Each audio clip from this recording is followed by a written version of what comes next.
আসসালামু আলাইকুম সবাইকে। আশা করি সবাই অনেক বেশি ভালো আছেন। আজকে চলে এসেছি জার্ন্ড অ্যান্ড পার্টিসিপল, যে দুইটা গ্রামার নিয়ে আমাদের বেশ কিছু সমস্যা হয়ে থাকে।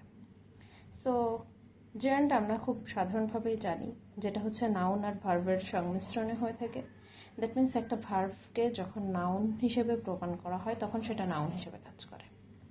একইভাবে একটা ভার্ব যখন অ্যাডজেক্টিভের কাজ করে ঠিক তখন সেটাকে আমরা পার্টিসিপল বলে থাকি। ক্লিয়ার? এখন কিছু কিছু সিস্টেম আছে, যদি কোনো ভার্বের আগে আমরা প্রিপোজিশন দেখি তাহলে প্রিপোজিশনের পরে যে ভার্বটি থাকবে সেটা নাউন হিসেবে বিবেচিত হবে।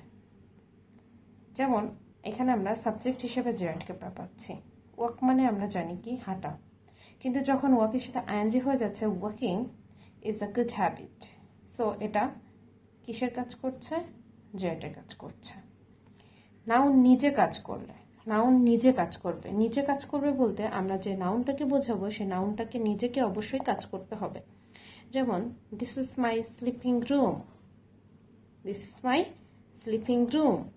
একটু খেয়াল করলে আমরা দেখতে পাবো আমরা যে এখানে যে ঘুমাচ্ছে নাউন রুম, এই রুমটাকে কি স্লিপিং ঘুমানো যায় নাকি যায় না? এখানে আমরা খুব ভালো করে বুঝতে পারছি যে নাউন নিজে কাজ করতে পারবে, কারণ এই রুমে আমরা ঘুমাতে পারবো। ঠিক আছে, রুমটি শান্ত থাকবে, স্বাভাবিক। এখন আমরা চলে যাব পার্টিসিপলে। পার্টিসিপলটা বললাম ভার্ব অ্যান্ড অ্যাডজেক্টিভের কাজ করবে। একটা ভার্ব কিভাবে অ্যাডজেক্টিভের কাজ করছে সেটা অবশ্যই ভার্বের পরে হবে, এবং তার আশেপাশে প্রিপোজিশন থাকলেও আগে কখনো প্রিপোজিশন থাকবে না। So he enjoys playing in the field, এখানে প্লে ভার্ব আইএনজি হয়ে পার্টিসিপল হয়ে গেছে। কিভাবে পার্টিসিপল হলো? কারণ এটা অ্যাডজেক্টিভের কাজ করছে। এনজয় ভার্বকে মডিফাই করে এটা অ্যাডজেক্টিভের কাজ হয়ে গেছে। নাউন নিজে কাজ না করলে, নাউন নিজে কিভাবে কাজ করবে না? Walking stick is necessary for me.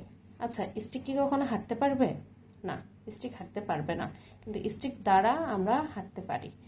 এটা যদি হয় ঠিক আছে, বাট স্টিক তো নিজে হাঁটতে পারছে না, কিন্তু একটা রুম কিন্তু শান্ত থাকতে পারছে, স্বাভাবিক ঘুমের পরিবেশ তৈরি করতে পারছে। সেক্ষেত্রে আমরা বুঝতে পারলাম জেরান্ড এবং পার্টিসিপলের পার্থক্য।